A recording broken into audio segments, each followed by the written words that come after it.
Okay, let us now try to understand why our queue operations malfunctioned.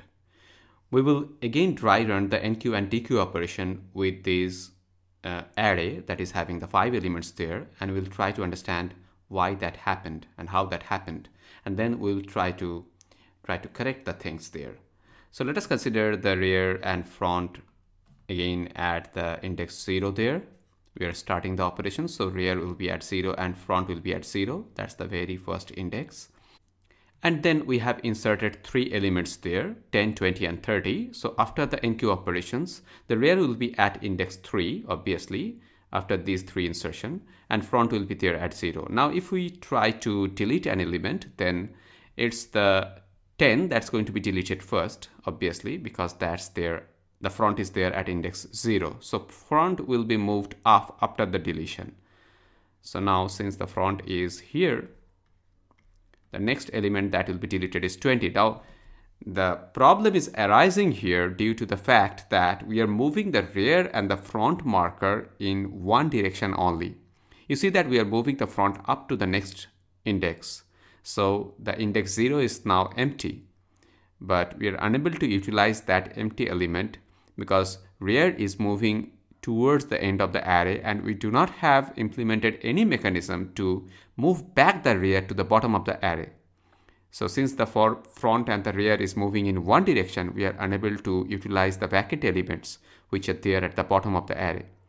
So you can see that if we go on inserting the one more element, say 50, then 50 will be inserted here, and then again we'll be moving up the rear to the next element, that is the index 4.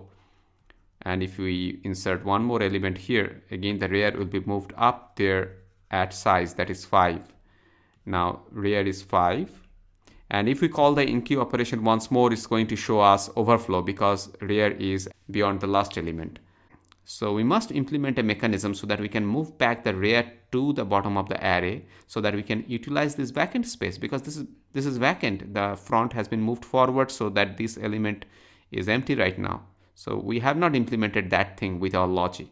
Let me also show you how that underflow and overflow happened simultaneously. Let's move ahead with some more deletion. Let us call the DQ operation. So that will delete this 20 and it will move forward this front here. Again call the DQ, that will delete 30 and will move the front here. Again call the DQ so that it will delete 50 and the front will be here at index 4. And then finally, if you call the delete operation again, it will delete this 60 and will move forward the front to index 5. So now what will happen, since both these front and rear are at index 5, that's beyond the last element. So what will happen, it is going to satisfy the underflow condition. So if you call the DQ operation once more, it will show you underflow. And if you call the NQ operation, since the rear is at 5, that's beyond the last element, so it's going to show the overflow condition. So that's why the underflow and overflow conditions are satisfied simultaneously, and that's weird. So what we need to do is to move this rear back to the beginning of the array in order to use these vacant elements again for inserting the elements, new elements. So in the next tutorial, we'll see how we can move these rear and the front markers circularly over the array so we can go on with the NQ and DQ operation. So that's the problem with this particular implementation. Here we are just moving the rear and the front in one direction, and we are ending the operation when they reaches at the end of the array. So the conception of the circular queue is going to do away with this issue, and we'll see how that happens in the next tutorial. Thank you very much.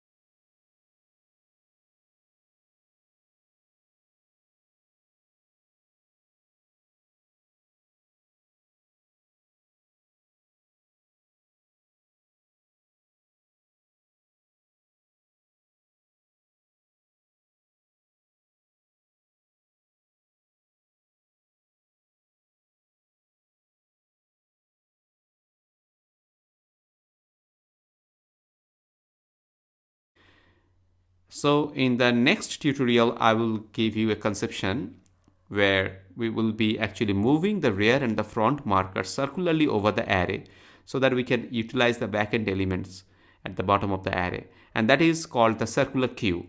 So let's see how we can do that.